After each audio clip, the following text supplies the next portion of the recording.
guys, it's Holly. Welcome to my closet. Today is not a perfume video. I actually have to refilm my Sephora favorites video because I accidentally deleted all the footage.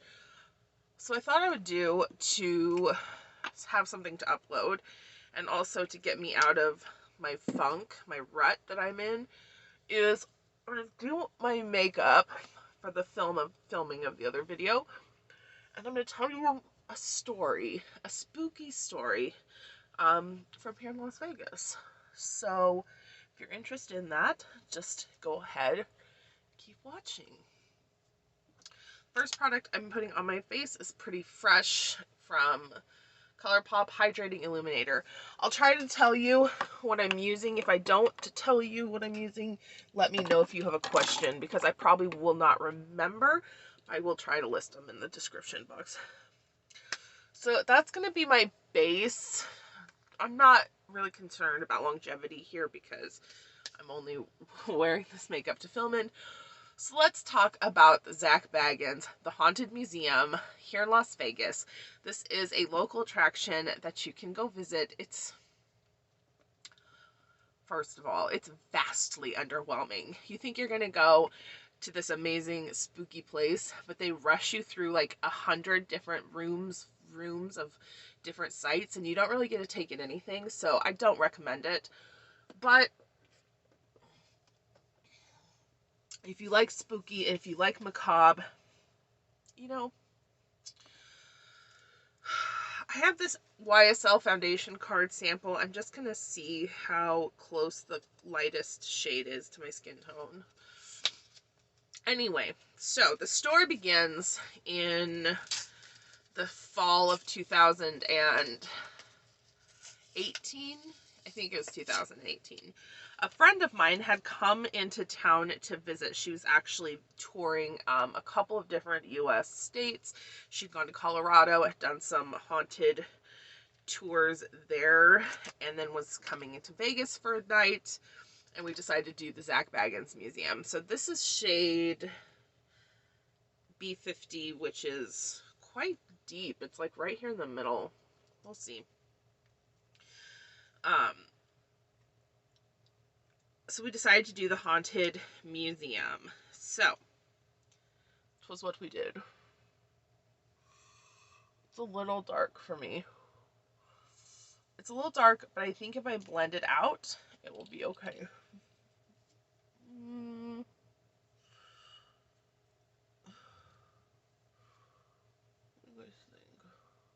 I think if I blend it out, it'll be okay. But I need to wet my beauty sponge, so I'll be right back.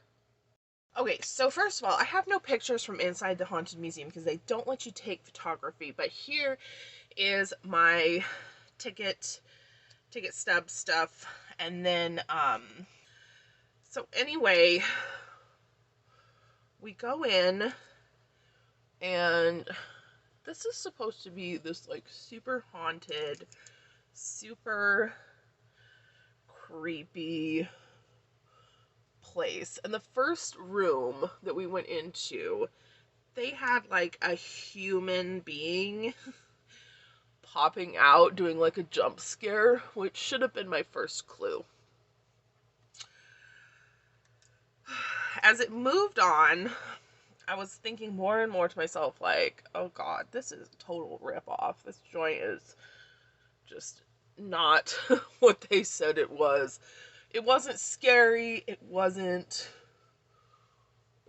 creepy. Like, yeah, they had some strange stuff on display, but they were moving you through the display rooms so quickly that you didn't even get a chance to stop and, you know, smell the roses, per se.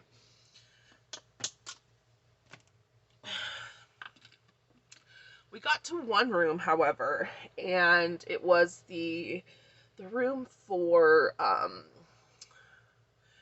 Dr. What's his name? I can't think of his name. I'll put it on the screen.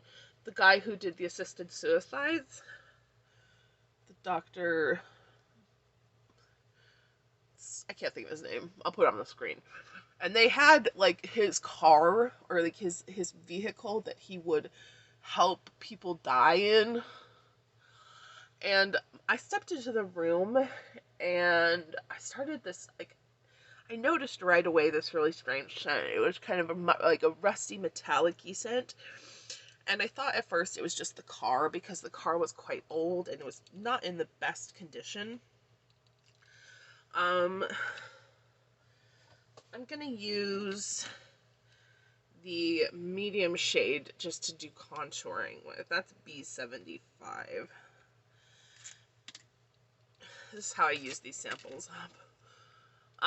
So anyway, it's just, I thought it was probably just the car, because it was like rusty. The car was not in good condition. But the longer that I stayed in that room, the more the smell started becoming quite stomach turning, to be honest. It started smelling metallic-y, but like it started smelling more and more like raw meat, bloody, like metallic-y, nasty scent, as opposed to just rusty metal scent. And I looked at my friend and she had this look on her face like she was smelling it too, and I was getting sick at that point. Like, I was severely nauseous. I told the tour guide, I was like, what is that? I was like, what's that smell? And she was looking at me and she was like, I don't know. I've never experienced that here. And I was like, oh, but you smell it? And she's like, yeah. And my friend and I both smelled it, but it didn't seem as if anyone else on the tour noticed it, or if they did, they didn't find it unusual, or didn't think that perhaps that was not right. Look at that. Look at this. Look at all this that I do. This is a bit dramatic just because I'm using that foundation. So my friend and I actually asked if we could step out, and the tour guide said, yeah, that's fine, because we were really, like, I was on the point of throwing up, and my friend was quite ill as well. She really was not feeling great. So we stepped out of the room, and immediately after leaving that area, the smell, like, it vanished. It didn't follow us out. It didn't linger in our nostrils or anything like that, but it was so distinctive that it was like you couldn't forget it. It genuinely smelled like if you go into the trash behind a fast food restaurant and they have disposed of food waste, especially meat waste, and it's just been sitting in the sun. It smelled like rotting meat. Right, wow, that was a little bit much. It didn't even really give me a contour either. It's just tan. My neck is so white now. So anyway, we stayed out in the hall. We're not allowed to progress, like, we're not allowed to move from one place to another without the attendants. So we just waited until they came out, and the poor girl, like, she just looked green. The poor tour guide. She switched out with a different guide, like, right after that. I don't blame her. It was awful. It was really bad. So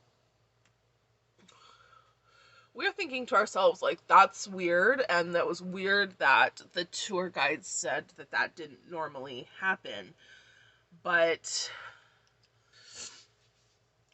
we didn't really think that it was something that was that strange or that I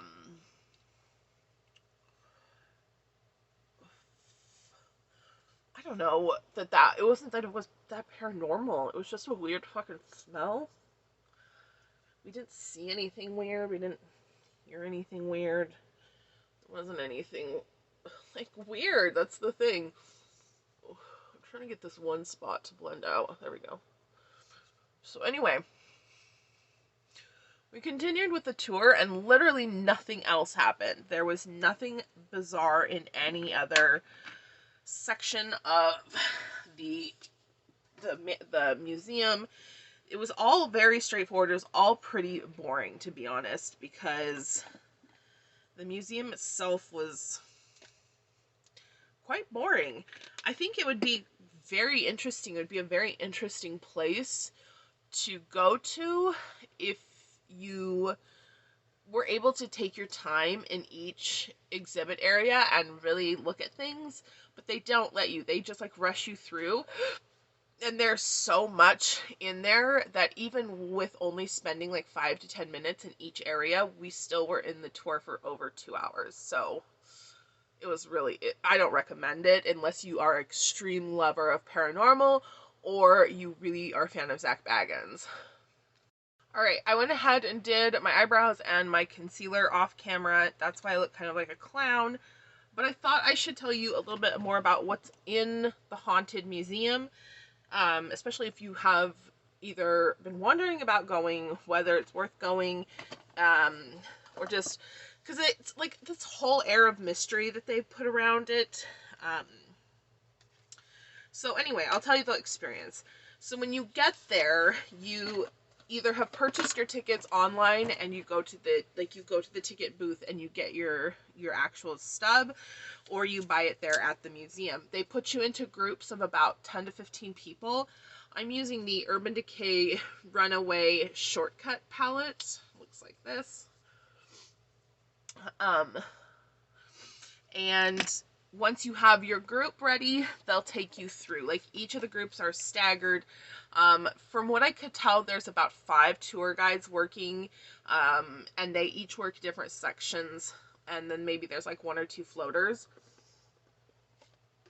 So there's not like a ton of employees there, but they also have employees who are not tour guides, who are actually part of the exhibits. Going in with Laced, this light color. And so you'll get your group will get set up once everyone has their tickets and the previous group is far enough into the museum. You will go ahead and start going. So the very first room that you go through is the haunted doll room, where there is like the Annabelle doll or something similar, and just some like a whole bunch of haunted stuff. They have some jump scare stuff with actors in that area, so beware if you're not a fan like me. And then they will take you outside and they actually will give you a little tour of the grounds, because the house that it's in is actually a former like the former like governor of, not governor, like the governor of Las Vegas, like, or like some sort of high up person in Las Vegas when the town was early. And so this is Shortcut now. So anyway, they'll give you a tour of the grounds, tell you a little bit about why the house itself is paranormal, which it's not, just a heads up. For anyone wondering, that's all fake. I mean, for the most part, like, the stuff is real, the items and the exhibits are real, but the energies attached to them, for the most part, are greatly, greatly overstated. Anyway, so you'll take a tour of the grounds, and then you go in and you start going through more of the, like, rooms, and each room is kind of themed differently. Dr. Kevorkian, that's the guy I was trying to remember earlier. So, like, there's a room dedicated to him. That's where we had the smell, the strange smell. There's a room dedicated to Ed Gein, who it's supposed to be designed to look like his farmhouse where he, like, ate people. To put it lightly. I'm gonna go ahead and take this color Gash, I think. I'm not thrilled by it, but it's quite compartmentalized. You definitely don't get the opportunity to really look at the things that interest you the most. For example, there was a wall of different types of indigenous trophy items like shrunken heads, etc., that were purported to be real. I can't confirm or deny that much, but because I don't really know, but they had a lot of cool stuff, and I would have loved to look at it longer, but they just kind of rushed you through. They wanted to take you to like the more like creepy attractions, or to get to the attractions where they had like people working, so that, you know, they weren't sitting there without anything to do too long. I don't think there's anything wrong with having human beings, living human beings, enhancing the attraction areas. There was one area that was like the carnival or sideshow type of section with all the clown stuff, where there was a guy working who, I think he was like a former Cirque du Soleil or something employee, but he actually could like lift buckets of water with his nipples, and it freaked me out so bad. I was like, I couldn't even watch. I was scared. Scared his nips were gonna rip right off. So anyway, that's kind of what the museum's like. One of the last rooms that we went through was the historical artifacts room. It had stuff from like the Titanic and other like plane crashes or shipwrecks. That was difficult for me because I have a thing with the Titanic, so I couldn't really stay there. I had to leave that room. But that was purely my personal thing, not anything paranormal. Once we got through that, the last room we saw was the room that has the staircase from the Demon House in Gary, Indiana.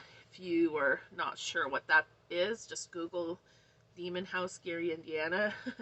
ZAK Bagans had bought that house many years ago. It's been demolished, but they had taken parts of it, including this demonic staircase. Should put in air quotes, demonic staircase, and put it into the museum. Once again, nothing. Felt nothing. Wasn't scary at all. Whether or not you feel anything or you experience anything is really going to be dependent on, I'm going to take Rendezvous, your own level of spiritual, like, paranormal sensitivity. To be honest, I think the people who are more sensitive are going to feel less than the people who are less sensitive, because there's not a whole lot going on. And so I just don't think that it's nearly as creepy as they want it to be made out to be. If you go in expecting it to be scared, you will be, because there's some weird stuff in there. But if you go in expecting to have some paranormal experiences, either you're not going to have them, or they're definitely not going to be what you expect them to be. Which takes me back to our experience. So after we left the museum, my friend and I took a taxi back to her hotel, and we were just hanging out, having drinks. We weren't doing anything like weird, or we weren't trying to summon anything, or like having a seance in her bedroom or anything. Well, maybe we should have, but it was not, like, nothing weird happened. We had a good night. We had a great time talking and just chit-chatting over drinks, and then I left to go home, and she went to dinner. She told me the next day that she had started feeling unwell at dinner, and she just, like, it's not unusual if you're in Vegas for a vacation to just overexert yourself in the heat and to just stop feeling good. So she just chalked it up to exertion and went to bed. When she woke up, she told me that, I'm actually going to spray this. When she woke up, she told me that she smelled the smell. that same smell from the house, the Dr. Kevorkian room. She could smell it in her hotel room, and it was making her sick. She was like gagging, and she like threw up what she'd eaten the night before and had to leave the room like immediately. She packed all her stuff and just left. She went to wait outside of the room until it was time for her to catch her flight. And I was like, holy shit, that's crazy. Because I didn't experience anything like that, but I had the weirdest fucking experience after I left meeting up with her. I had gone to get on the bus. I went on the bus. I got on the bus. I took the bus to my husband's place of work where he gave me some food because I was starving. And then I went out to get onto a different bus to take me home. And I didn't even think twice about it. A bus pulled up and I got on it. But I was like one of only 3 people on this bus, and it went in the wrong direction. It started going to the freeway. It got on the freeway and took me all the way across town, all the way back to where the haunted museum was. I got off at the station, the bus station that's like literally a block away from the haunted museum, and had to wait for 2 hours for the bus to take me back to my original starting point was. And I didn't really think that was too weird. Like, I mean, I just chalked it up to human error. I was tired. I'd been drinking. I just saw the wrong bus. But then I started wondering if that was like actually the whole case, you know, or had in fact something affected me. I'm going to finish up with my eyes in a minute. I'm going to do bronzer and blush, and I'll be right back. Sorry, you guys. I got a phone call which stopped the recording process. So, anyway. Yeah, the whole thing with the bus was just... It could have been nothing. It could have been human error, but it was kind of strange. I mean, after I thought about it in retrospect. I didn't personally experience smelling anything else or anything like that, but I mean, I would recognize that smell to this day if I smelled it again. It was that strong. I did my eyeliner as well, so I'm gonna push this in. So anyway, this is the part where I'm probably going to lose some of you guys because it goes a little bit like off the normal path of like, ooh, creepy. My friend and I are both practicing spiritualists and witches, and so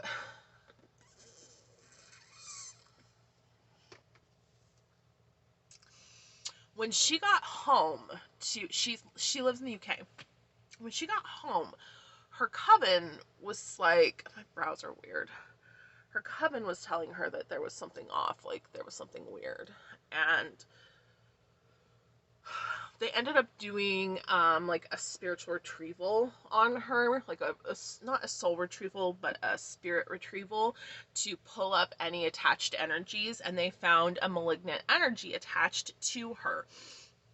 And so they were basically working to get this energy off of her, and they asked her about me, and she asked me if I would consent to them attempting to retrieve any energy off of me. And I said that's fine, because I wasn't really that concerned about it either way. They did find, they said that there was a negative entity attached to the 2 of us, and it was the same entity. So in case you didn't realize, things can be in more places than one at a time. Like, okay, so it was the same entity. So they were saying that it was either placed on us at the same time or by the same person. Now, there was a couple of different situations that happened in the same span of time that could have attributed to this energy, but I'm gonna do my lower lash line while I'm chit-chatting here. But the fact that we were both in the same place and we had this same experience with the smell, but also that it was experienced by a third party who had no investment in us or our energy, was the most likely situation. So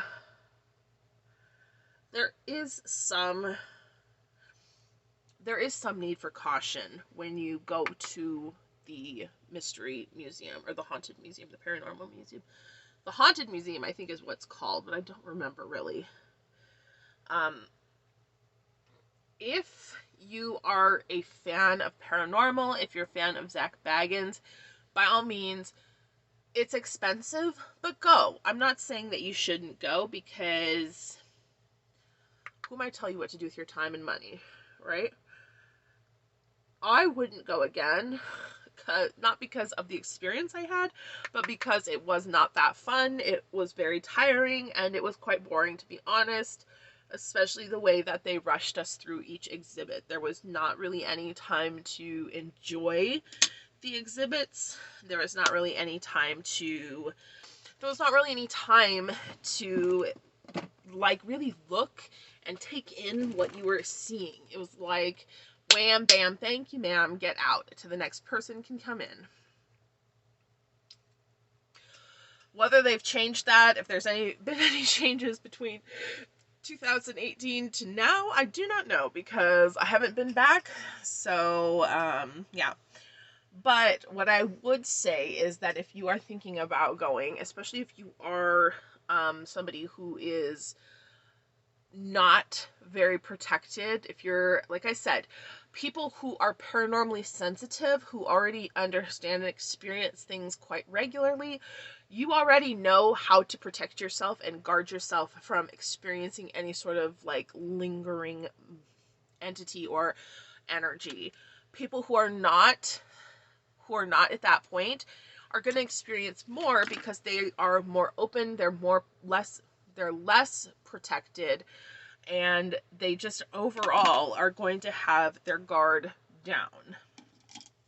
So if you are one of those people who you are going to go and you're going to laugh it off and be like, oh no, blah blah blah, it's fine, like, that's like, there's really nothing to worry about. I wouldn't say that you're in danger of any sort, but I would suggest that you at least have a little respect for the energy in the place and not be provoking anything, because there is some sort of negative energies there, whether it's, you know, just one thing or a couple of things, or changeable, like, I don't know, you know, these things work kind of at their own pattern, their own means.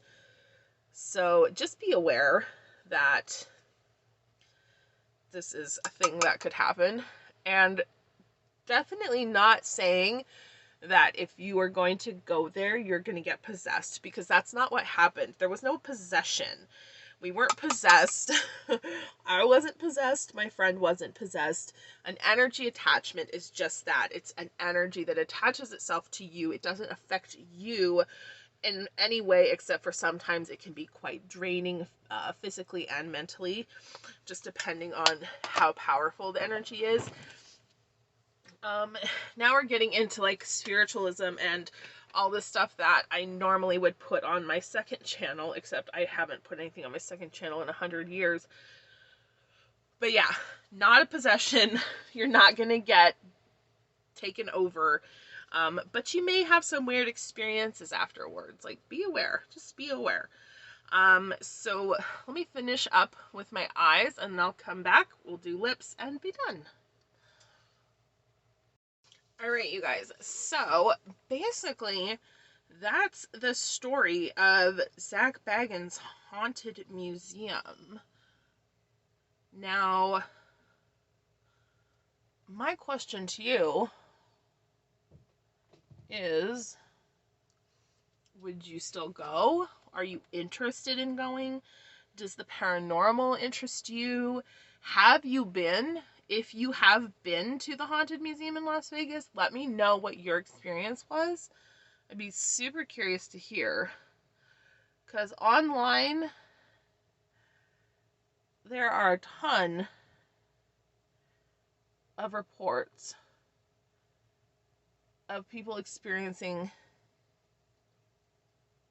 the paranormal, but no one that we were with had any type of experience except for us. Like, so I'm definitely curious to know if, sorry, I keep going out of frame. If you've been, what was your experience? If you wanted to go and you've heard of, what I had to say, do you still want to go? I think it's okay. I mean, it's definitely a way to kill an afternoon.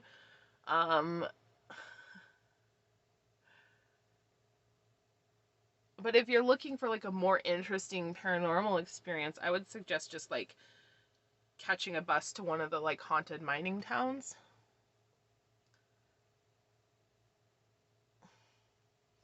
It's a lot creepier and a lot cheaper.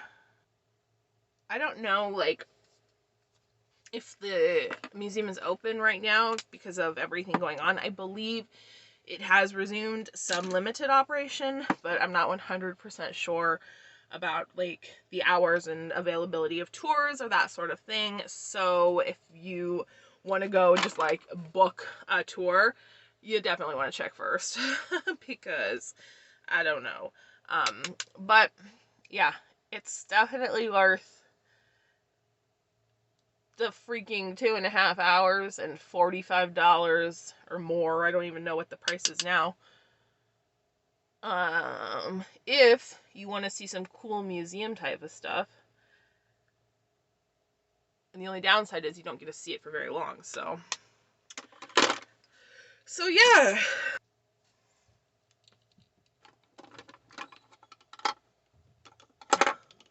So yeah, that, my friends, is the experience that we had at the ZAK Bagans Paranormal Museum. I hope that you were interested in this story. Again, let me know what you think about the museum if you've been, or if you want to go. Let me know how you think about it after hearing this. I am definitely interested in other people's experiences, so definitely let me know. I said definitely a lot. Otherwise, this video is it. I'm going to film the Sephora favorites video now, the one that I already filmed and then deleted the footage. So you'll see this mug again very soon, okay? Thanks for stopping by, and I'll see you on the next one. Bye!